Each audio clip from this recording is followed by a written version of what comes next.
Bueno, los saludamos formalmente, bienvenidos a esta emisión de Los Días Contados. Esta semana, que es la penúltima, antes de las elecciones que van a definir el próximo gobernador, el próximo intendente, diputados, senadores y concejales. De manera tal que vamos a tener intensa actividad en las próximas jornadas. No es precisamente el día de hoy un día donde vamos a conversar con candidatos, sino que vamos a dar la perspectiva y la posibilidad de charlar con dos militantes de este colectivo llamado Ni Una Menos, que hoy organiza una marcha, una movilización y que, por cierto, de alguna manera abre un ciclo que va a desembocar en el tratamiento parlamentario de la ley que despenalice el aborto, ¿no? El aborto legal, seguro y no punible, al ser legal es no punible, digo, y gratuito, que seguramente se va a introducir en la agenda de campaña de aquí en adelante. Ya han ocurrido algunas elecciones en donde el tema no estuvo prácticamente presente, pero en Santa Fe va a estar sobre la marcha casi, y después de eso, y cuando ya se empiece a establecer la campaña a nivel nacional, va a ser uno de los temas que seguramente va a exigir definiciones. A propósito de las elecciones, ayer hubo comicios en San Juan, en Misiones y en Corrientes. En Corrientes, por fin una alegría para el presidente, aunque no se eligió gobernador ni cargos ejecutivos, la mayoría de los legisladores se los llevó la Alianza Cambiemos, 5 senadores y 15 o 19 diputados provinciales elegía, pero lo cierto es que allí Cambiemos sacó el 60%, ¿no? Un hombre de la Unión Cívica Radical. Ahora, en las elecciones donde sí hubo cargos ejecutivos, la planilla es tremenda, porque Sergio Uñac en San Juan logró su reelección con más votos y con más diferencia que la que había obtenido en la primaria. Uñac gana en San Juan con 56% de los votos sobre 35 más o menos del candidato de Cambiemos. E inmediatamente terminada la conferencia de prensa que se habló del triunfo de él en San Juan, apostó rápidamente a la fórmula Fernández, habló de la necesidad de construir ese frente patriótico y ya está perfectamente alineado. A unos cuantos kilómetros de allí, en la Mesopotamia argentina, en Misiones, se dio la que probablemente sea la mayor diferencia de un candidato sobre otro. Yo no creo que haya otra provincia donde un candidato saque el 73 o 74% de los votos, como fue el candidato a gobernador, actualmente vice, Aguad, del Frente Renovador para la Concordia, ¿no? Ahí está.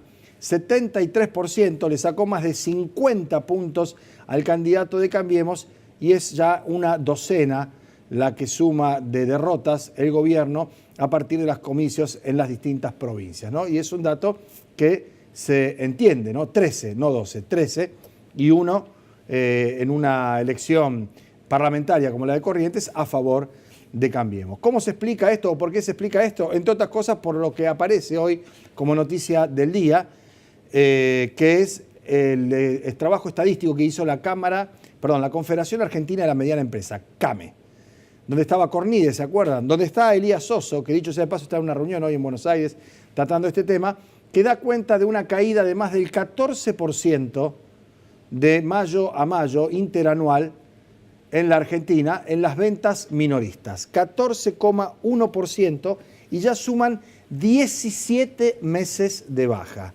Esto explica por qué pasa lo que pasa en todas las elecciones, o en casi todas, saco el casi, en todas las elecciones, porque cuando se eligen gobernadores o jefes de provincia, políticos, ejecutivos, se vota a cualquiera, o en todo caso no a cualquiera, no se vota al candidato de Cambiemos.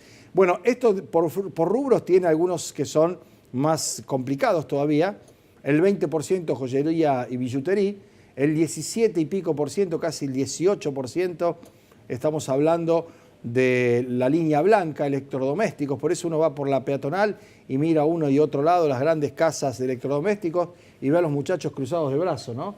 Ahí está, computación, electrodomésticos, celulares 18% para abajo, 18,1%, calzado y marroquinería 17,7%, y el más suave fue alimentos y bebidas, claro, que son los de consumo masivo y que son los que menos se perdió en venta, pero más aumentaron, con lo cual también estamos en una encerrona. Ahora bien, hace unos meses, para el 20 de marzo, y me acuerdo la fecha porque es mi cumpleaños, el segundo de Hacienda, el número 2 de Dujovne, que dicho sea de paso, este es un llamado a la solidaridad. Si alguien conoce el paradero del ministro Nicolás Dujovne, probablemente esté festejando porque hoy es el día de la bicicleta. Hoy es el Día Internacional de la Bicicleta, ¿no? Las LELIQ están a 71, en el gobierno están más o menos contentos porque el dólar está abajo de 46. Claro, LELIQ a 71 y 46, que es una enormidad, ¿no?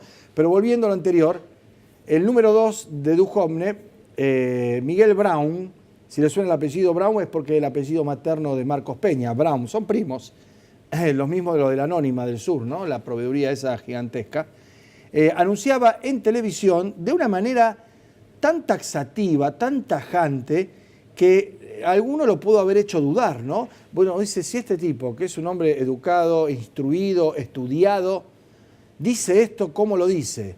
En TN, además, adelante de Bonelli, que a veces levanta la apuesta, ¿no? Quiero decir, es más oficialista que los propios funcionarios.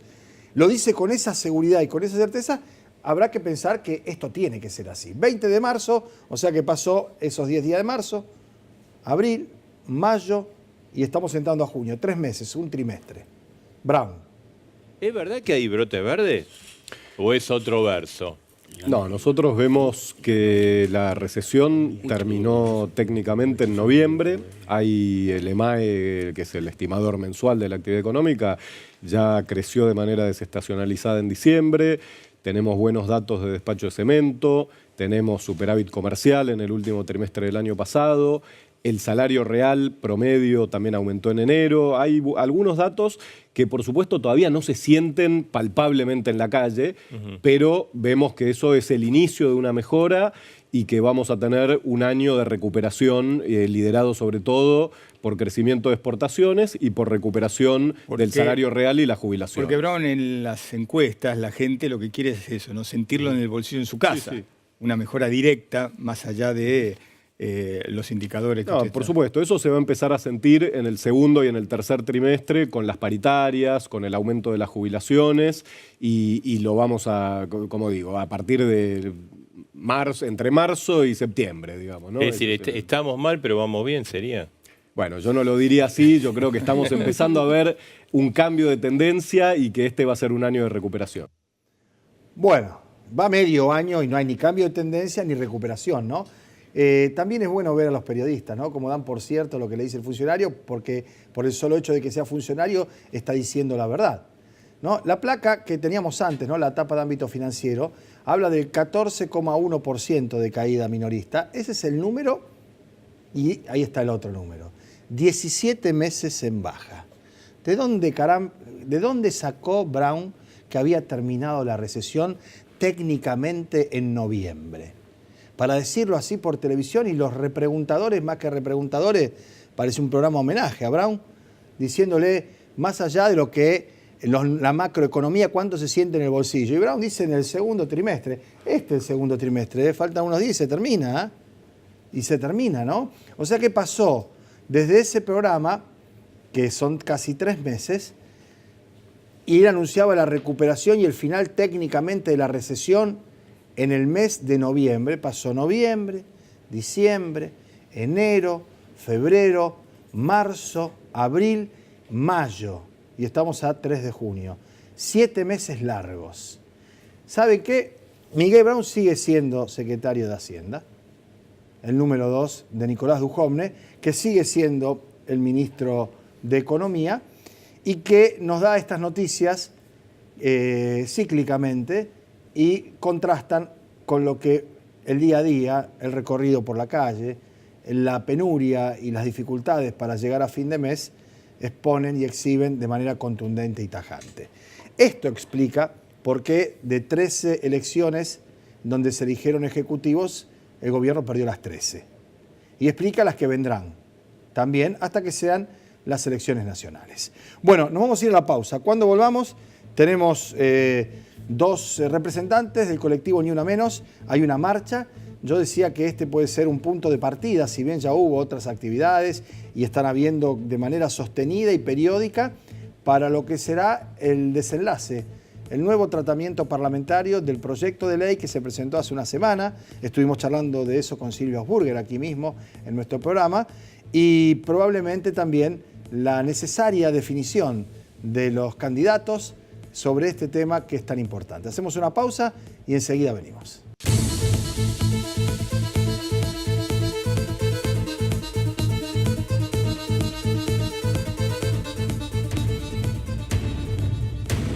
Muy bien, nos acompañan dos militantes por los derechos de la mujer, como para empezar a definirlo, además de por otras causas, ¿no? Que han incluso en algún momento competido políticamente en listas que se oponían entre sí, ¿no? Majo fue candidata. Sí, en el 2017, bueno, por eso. para candidatas a bueno, concejalas. pero esto las reúne, Por ¿no? supuesto. Y no creo que sea una casualidad que vea con la chalina y el saquito verde. Ella lleva Majo Jerez, claro, el pañuelo verde, aunque algunos pierden de vista algunas cuestiones cromáticas, ¿no? En situaciones donde el color define también, ¿verdad? A mí mi hija no me deja usar corbata celeste ya, definitivamente. Y yo lo acepto. Bueno, Es gracias un por buen venir. ejemplo de acompañamiento a la lucha de las mujeres. Eso es lo que iba a decir, ¿no? Porque hay una situación que muchas veces en los hogares donde somos gente grande, como mi caso y demás, y chicos más jóvenes, en los pibes de 17, 18, 14 ya está incorporado con una naturalidad que hace que uno a veces hasta se sienta mal, porque uno fue criado como fue criado, tiene la conciencia, hace, y lo digo en serio, a veces el esfuerzo por no cometer errores, sobre todo a la hora de hablar, los colores, la nomenclatura y demás. Y me da la sensación que eso es una victoria, entre comillas, porque no es una victoria que alguien fue derrotado, no. Creo que es un logro, una conquista social que tiene que ver naturalmente con la expresión de las mujeres, ¿no? Nosotros vamos camino a la modificación de conductas y de pautas culturales, que va a ser la garantía, el cambio cultural va a ser la garantía del acceso a derechos. Claro. Y dentro de lo que reivindicamos en cuanto a colectivo de mujeres y colectivo de diversidad, en la posibilidad de una interrupción legal del embarazo está justamente dentro de estas cuestiones que tenemos que garantizar, ¿no? Obviamente que con discusión y los consensos necesarios como se fueron generando, ¿no? La discusión de lo que significó la postura por el aborto, por ejemplo, el Frente para la Victoria aportó más de 50 legisladores a favor de la interrupción legal del embarazo. Entonces, también tiene que ver con estas acciones que no son de un sector, sino que son un debate al interior de toda la sociedad, ¿no? Bien. Es el acceso a la salud. Bien, Majo, con una visión políticamente diferente desde el punto de vista partidario, si se quiere, pero con ese nucleamiento fundamental que es la ampliación de derechos y garantizar la posibilidad de la mujer de decidir sobre su cuerpo y sobre ella misma, ¿no? Sí, yo creo que el feminismo es transversal a todos los espacios políticos y en la construcción del movimiento feminista, si vamos de hecho al ejemplo local, que es, creo que el movimiento rosarino muestra a su paso un rasgo distintivo en que venimos construyendo entre todas, al conjunto también de la sociedad, como irradia eso que vos decías al principio también, ¿no? Como hoy yo creo que a pesar de, estamos yendo hacia el quinto ni una menos, el grito del 2015, fue un clic que se hizo es la número 5 consecutiva bajo la misma convocatoria. Exactamente, el 3 de junio. Bien. Que fue un grito contra los femicidios, para que paren de matarnos, pero que generó una nueva ola, por algo estamos hablando de una cuarta ola feminista internacional, que Argentina tiene en su epicentro, es mirada en el mundo, y que Rosario es en esa expresión una de las más dinámicas. Y que si bien seguimos denunciando, y se va a escuchar hoy en la proclama que vamos a leer todas al mismo tiempo, que también es un rasgo bastante característico de nuestro movimiento, ¿no? Cómo pensamos los liderazgos de maneras colectivas. Hay mucha demanda, sobre todo en los distintos niveles del Estado, en cómo han quedado las políticas públicas cada vez más chicas a ese grito, pero que en la disputa de sentidos, en la sociedad en su conjunto, va generando transformaciones, sobre todo en esas capas intermedias y bajas que hay en esas formas y concepciones y miradas que tenemos todos y todas en una sociedad que es machista y que hoy se están empezando a derribar algunas de esas miradas tan rígidas, ¿no? Sí, tan rígidas, y me parece que las nuevas generaciones siempre tienen otra fuerza y otro empuje, y se ve mucho en el movimiento de la ciudad. Bien. Si bien es algo que requiere, por supuesto, una reflexión, pensarlo y después decidir, el tema de acompañar por parte de los hombres la lucha de las mujeres y encararla a las mujeres de manera directa, como bien decía Majo, se va naturalizando, es decir, va a ir incorporado, salvando las distancias tremendas.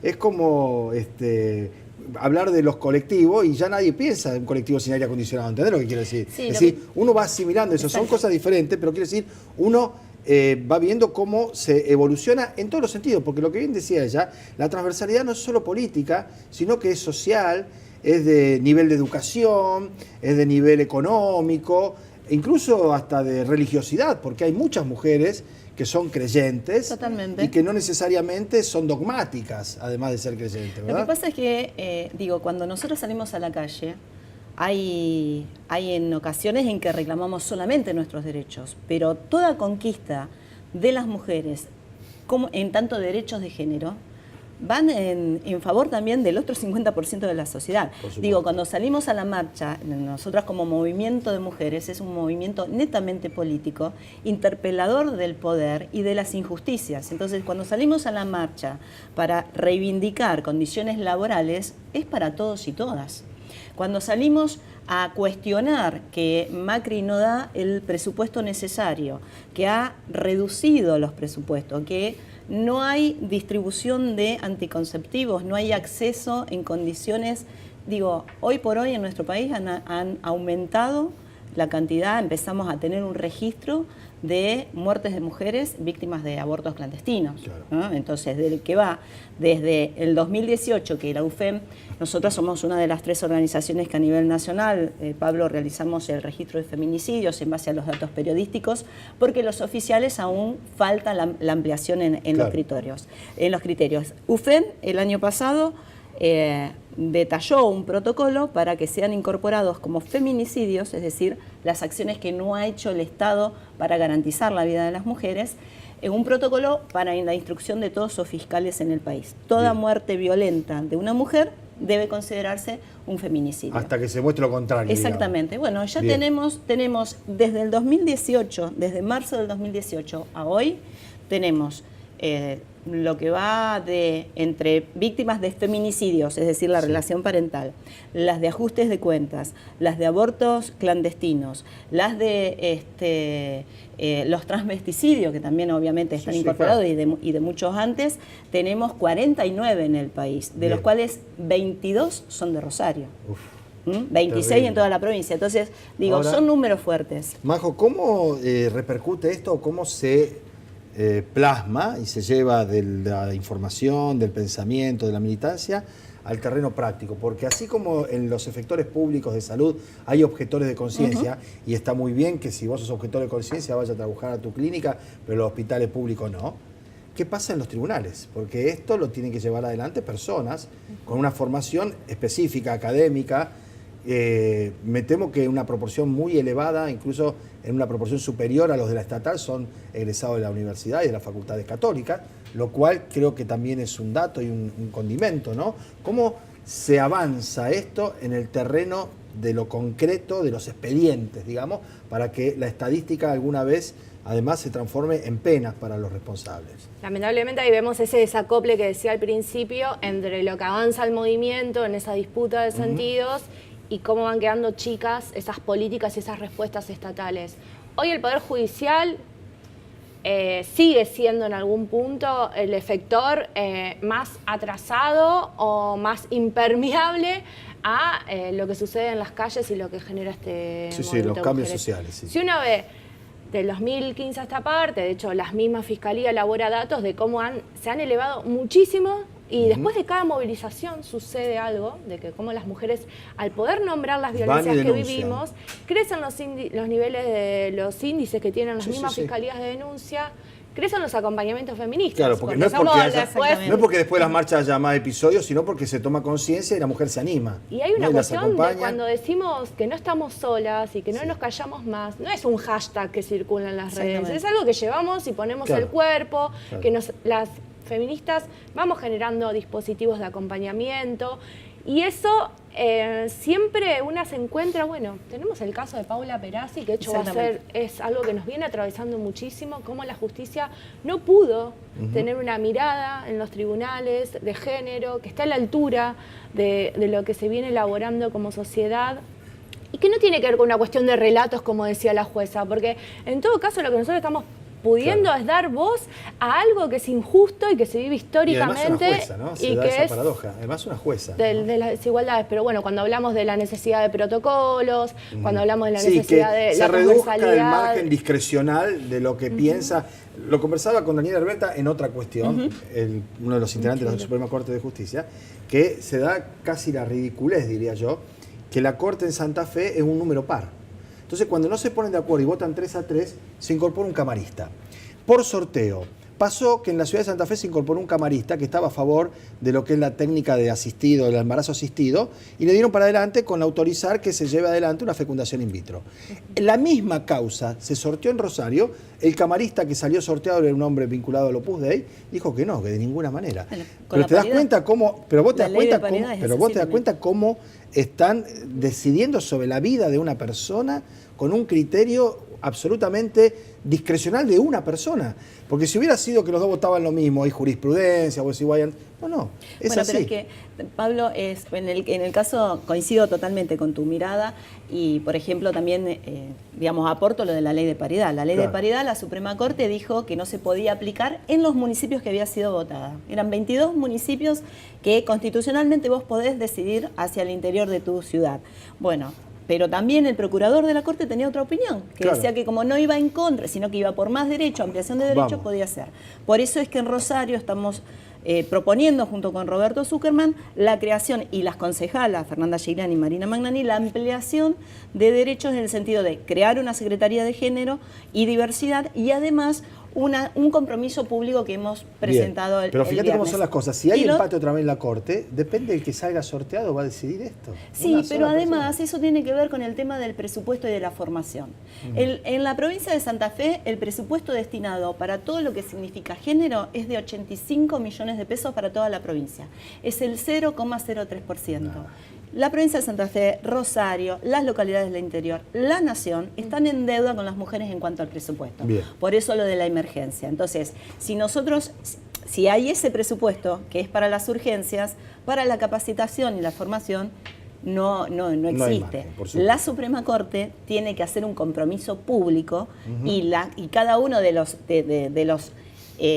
sectores que conforman la justicia provincial, el MPA, el MPD, Ministerio Público de la Acusación y de la Defensa, muy bien la aclaración, para poder consolidar una mirada de perspectiva de género. Bueno, la convocatoria de hoy entonces, la quinta. La quinta movilización a las 17 horas. Nos vamos a encontrar en la Plaza San Martín y vamos a marchar hasta el Parque Nacional de la Bandera.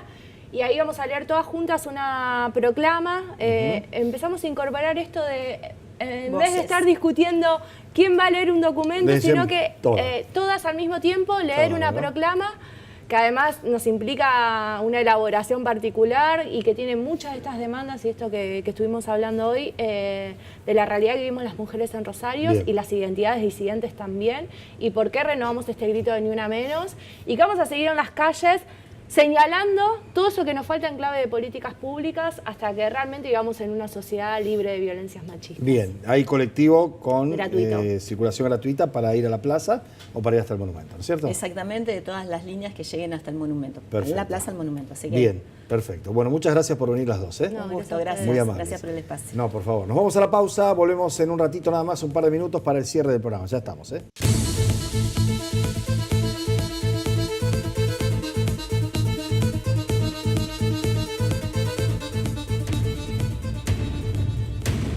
Bueno, muy bien, llegó el momento de la despedida, pero antes de despedirnos, invitarlos para que mañana a las 2 de la tarde nos volvamos a encontrar y además de la temática del día, ese editorial o esa apertura que hacemos habitualmente, vamos a estar conversando con, creo que es la única directora de medios que hay en la Argentina. Se trata de la directora de Página 12, Nora Beiras, una vieja amiga que va a venir a conversar con nosotros mañana entonces a partir de las 2 de la tarde. Los esperamos y que pasen una buena tarde. Chao.